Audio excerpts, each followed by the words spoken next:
Olá, amados irmãos, sejam bem-vindos ao canal Plutarco. Ajude o canal deixando seu like e compartilhando o vídeo. E vamos direto para as informações.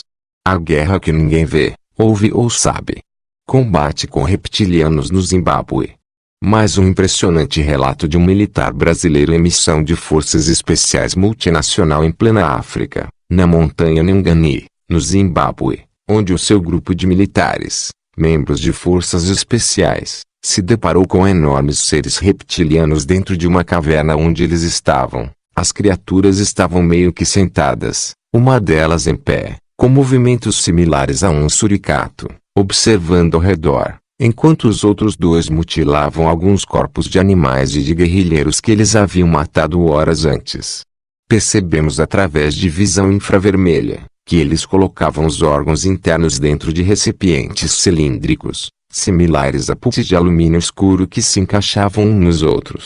Estávamos no ano de 1998, num acampamento móvel, montado ao sul da pequena cidade de Sanyati, que fica a sudeste a 150 quilômetros, aproximadamente, da capital Harare, no Zimbábue. Deu-se o clarim. Agora, apesar de já acordado desde as 5 hs. Às 6h30 fomos em fila tomar o café da manhã. Estávamos tranquilos, nos alimentando e conversando sobre a região e assuntos vistos nos jornais. Já nos encontrávamos há 2 dias no país e nunca ficávamos sem estar usando parte do uniforme, isso devido à possibilidade constante de missões que eventualmente poderia ocorrer durante nosso turno. Após a refeição da manhã, fomos para as atividades de educação física e manutenção do armamento e logo após, as conferências de praxe, uma parte do grupo foi para o estande de tiro e outra para a sala de reuniões, rever os vídeos produzidos pelos drones, onde mostravam as áreas que deveriam ser controladas e ocupadas além de atividades guerrilheiras naquela região. Neste momento, acionaram a sirene, para que todos nós nos dirigíssemos com urgência para a sala de reuniões. Em 5 minutos todos os 28 operadores se encontravam na sala, onde em seguida entrou o tenente norte-americano, nosso subcomandante, que expôs os parâmetros da missão que nos esperava. Nos deu um prazo de 1 hora para que todo o grupo estivesse pronto, equipado e em formação de bloco na linha do avião de transporte Lockheed C-130 Hercules, que já estava posicionado na pista. A missão. Por volta das 9h30 hs. Voamos durante 1 hora e 20 minutos até o ponto de salto de paraquedas, uma área descampada em uma das depressões que existem nos arredores do Monte Nyangani.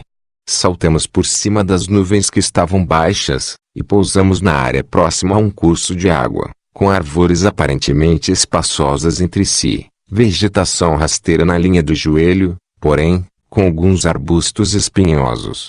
O sol quente nos fez, no primeiro momento, deixar nossos capacetes abertos para melhor ventilação. Usamos uniforme e armamento de praxe, basicamente o mesmo que usamos na Amazônia, orientados por um bracelete OLED via satélite, com muita munição especial, específica para o tipo de missão. Após recolhermos e escondermos os paraquedas, caminhamos por cerca de 4 horas, até já estarmos a salvos dentro da montanha. Paramos e montamos um perímetro defensivo com um raio de 40 metros, pouco, mas necessário.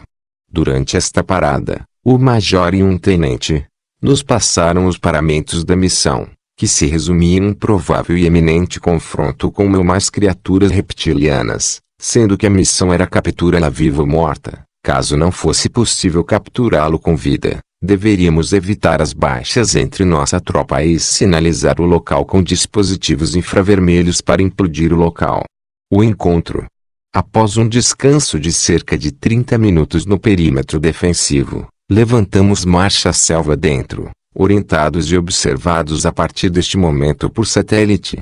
As câmeras de alta resolução que tínhamos no capacete e no peito, foram acionadas. Nosso sistema de proteção do uniforme também foi ligado e, depois de mais de 1 hora, vegetação densa dentro do Monte Nyangani, percebemos um pequeno grupo de homens armados. Eram guerrilheiros, mas a fisionomia assustada e os movimentos demonstravam total desorientação. Fizemos contato que, Nos foi sinalizado rapidamente de forma positiva, após o que eles vieram ao encontro de nosso grupo em posição de rendição. Apesar de nossos uniformes e armamentos serem diferentes das forças militares convencionais, estávamos sem o capacete devido ao calor, o que ajudou em nossos contatos. Foram interrogados por um intérprete que nos revelou sobre um confronto que os guerrilheiros tiveram algumas horas antes, com criaturas enormes e com aparência monstruosa. O pavor era visível em todos. Vendo seu grupo morrer, eles fugiram, por não conseguirem deter tais seres. Nos disseram também que o grupo deles era originalmente de cerca de 120 homens, mas muitos morreram e outros eles não souberam dizer o que aconteceu, porque optaram por fugir em diferentes direções. A região do Monte Nyangoni e os pontos, assinalados, da missão entre o pouso e o combate, o percurso é de cerca de 7,5 quilômetros. O Monte Nyangoni é a montanha mais alta do Zimbábue, com 2.592 metros. A montanha está localizada dentro do Parque Nacional Nyanga, no distrito de Nyanga, a cerca de 110 quilômetros, 68 milhas, a noroeste de Mutare. O cume fica no topo de um pequeno afloramento rochoso a cerca de 40 metros acima da área circundante. O restante do pico é um amplo pântano de colinas e planaltos, com uma área de cerca de 8 km². As bordas desse planalto caem abruptamente para os lados leste e oeste.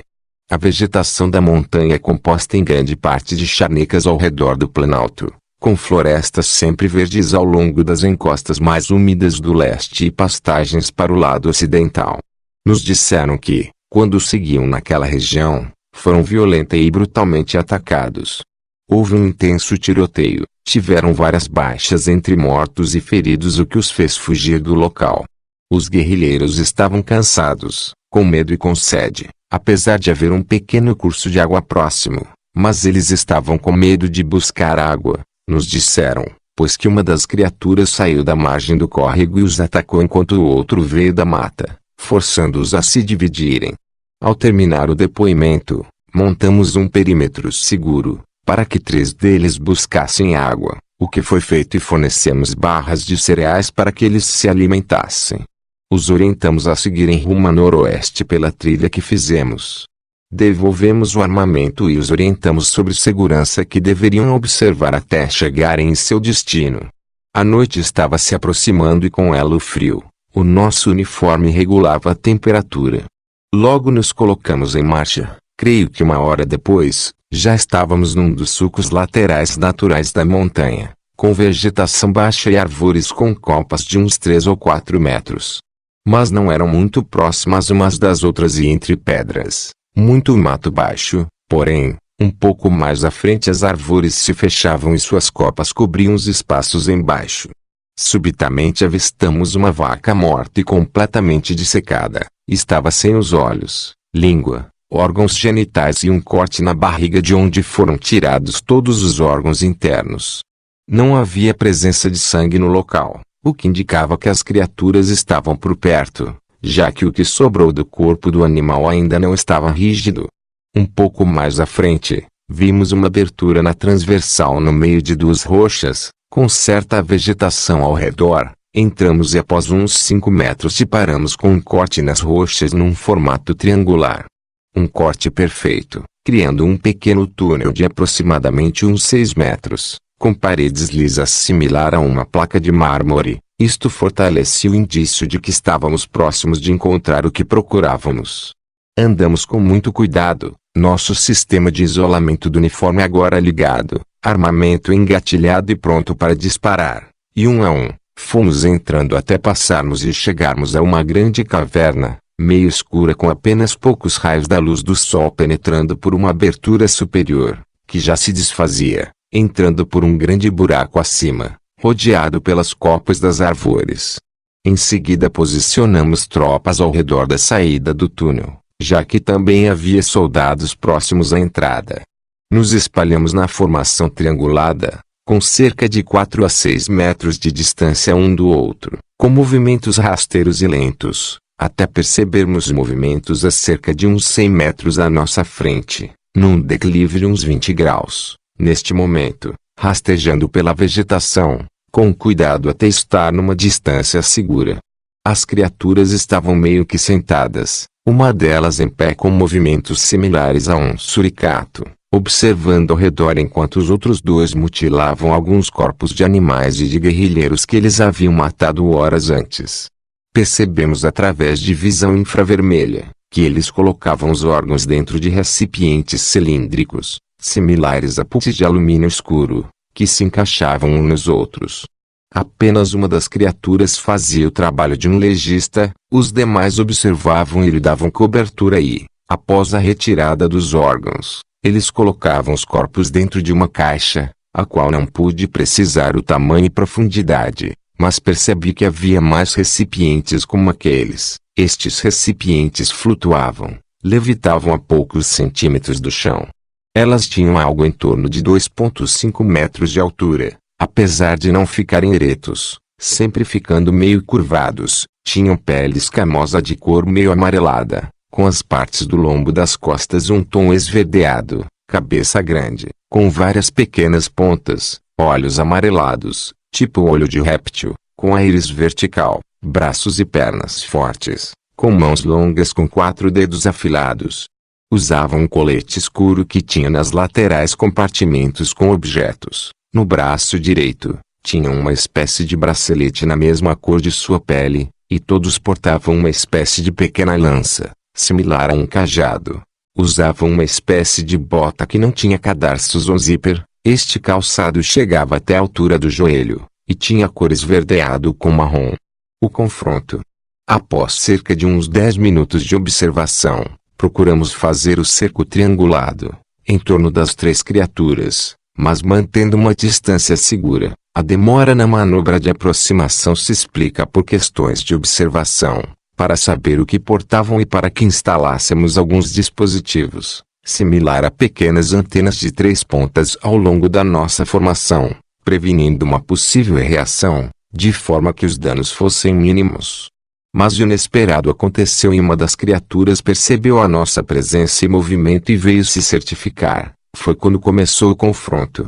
Eu estava na parte baixa da triangulação, com 8 homens fortemente armados, com uma distância entre si de uns 5 a 6 metros. A rapidez de movimento dos seres dificultava a execução dos disparos.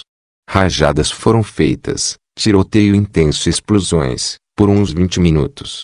Eles revidaram disparando uma arma que emitia um feixe de raios de luz azulada, similar à luz neon, mas muito rápida, atingindo vários de nossos soldados, operadores, sendo que alguns atingidos foram calcinados instantaneamente. Os que se feriram ou tiveram partes do corpo queimados, foram praticamente incinerados pelo disparo. Uma das criaturas reptilianas levou um tiro no braço que portava a arma, mas ela foi para cima dos nossos soldados e houve uma luta corporal desproporcional, com o ser reptiliano atingindo um colega nosso com um soco que o arremessou a alguns metros de distância, deixando-lhe algumas costelas quebradas, um braço quebrado e várias escoriações. Essa criatura então investiu nos demais soldados de nosso pelotão e antes que nos atingisse alguém o acertou nas costas, onde o fez recuar. Neste momento ele levou vários tiros na região do tórax, pernas e caiu abatido. As demais criaturas reptilianas também foram atingidas e feridas, mas conseguiram sumir com os recipientes, caixotes metálicos e com os corpos em meio a uma tênue fumaça de cor meio azulada, que se desfez rápido. Mas antes que se desfizesse, atiramos granadas de fragmentação na nuvem. O interessante é que não explodiram e nem caíram de volta ao solo, simplesmente também sumiram no ar. Tínhamos que sair rápido do local, e durante o confronto no interior da caverna já havia sido acionados e estavam se aproximados 5 helicópteros Sikorsky Os-60 Black Hawk, para nossa extração do local, sendo que um deles era só para levar a criatura reptiliana que fora abatida. A criatura pesava algo em torno de uns 200 quilos, dando trabalho para sua remoção para fora da caverna. Ao revistar a criatura, o tenente norte-americano nos impediu de retirar qualquer coisa que estivesse em poder da entidade. Pude ver e tocar em sua vestimenta, que parecia ser colada em seu corpo, um colete duro e áspero, Continha compartimentos que havia alguma coisa dentro, mas não via como abri-los. Suas botas pareciam ter sido feitas em seus próprios pés. O bracelete ia do pulso ao cotovelo. Sua arma era muito leve. Vi que tinha 3 furos a bala nas costas, mais uma no pescoço e apenas um pequeno filete de sangue. Acharam a arma que ele portava. Parecia com um aspirador de pó de automóvel, onde tinha no extremo um arco que abraçava o braço e um encaixe de dedo. Quando a colocamos junto ao corpo, ela acendeu uma luz cor de violeta bem fraca, sinal de comando simbiótico, ou seja, somente aquele indivíduo poderia acionar a arma. O tempo era curto, todos já se movimentavam para sair o quanto antes, pois achamos que os reptilianos poderiam voltar com reforços, para resgatar o ser que tombou e capturamos. Nos posicionamos numa área onde os pilotos poderiam nos ver e um dos Black Hawks desceu e retirou todos nós, mortos e feridos, de lá. Passados alguns minutos, percebemos os estrondos das explosões em ataque aéreo de nossos caças, F-18 provavelmente, que não pude identificar devido à distância e por já ser noite. Os feridos e mortos também foram evacuados de forma rápida pelos Black Hawks H-60, que desceram pelo buraco no teto da caverna, já que o terreno não apresentava dificuldade para tal, onde levamos cerca de 15 minutos para a retirada de todos. 2 operadores, soldados, tiveram mortes instantaneamente. 3 resultaram feridos, sendo que um com gravidade N3. Os demais feridos estavam em condições de socorrer de combate, se necessário fosse. Durante a evacuação, as tropas que fizeram a proteção externa, nos relatou que assim que terminou o tiroteio dentro da caverna, viram um objeto, UFO, escuro, de formato cilíndrico, sair da montanha e pairar por alguns instantes no ar, até que 2 esferas brilhantes se acoplaram a ele e numa aceleração rápida sumiram, rumo ao norte da nossa posição. Esses soldados estavam espalhados ao redor da entrada da caverna, caso alguma das criaturas escapasse em sua direção ou para nos dar suporte de supressão. O helicóptero que transportava a criatura estava acompanhado por 2 helicópteros Apaches de escolta, e tomaram rumo diferente das nossas aeronaves. Ao chegarmos no acampamento já nos arredores de Harare, na capital do Zimbábue, 2 caminhões de frigoríficos nos aguardavam e, ao descermos, fomos direcionados para entrar em ambos os caminhões, onde lá dentro trocamos de roupas e as deixamos dentro de caixas de alumínio, que estavam numeradas de acordo com cada um de nós. Estes caminhões circularam pelo tempo necessário, até que todos se encontrassem com uniformes padrão de instrução. Neste momento, ao descermos já na base de Harare, creio que por volta de 2 da madrugada, entramos num avião de transporte Lockheed C-130 Hercules e fomos levados para Moçambique.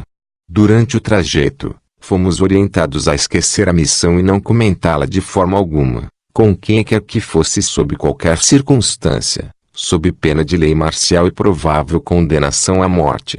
Chegando na base aérea em Maputo, fomos levados para realizar uma bateria de exames médicos completos e uma entrevista com uma equipe de agentes da CNESA, mas neste momento já estávamos divididos, separados em pequenos grupos. Após termos sido liberados, não vi e nem tive mais contato com o restante de soldados operadores do grupo que participou da missão. Fui levado a uma pousada próxima ao aeroporto, onde fiquei por um dia e depois fui levado de volta ao Brasil. E você, o que acha desse relato? Deixe seu comentário. Se gostou do vídeo, deixe seu like e compartilhe. Muitas bênçãos e até a próxima.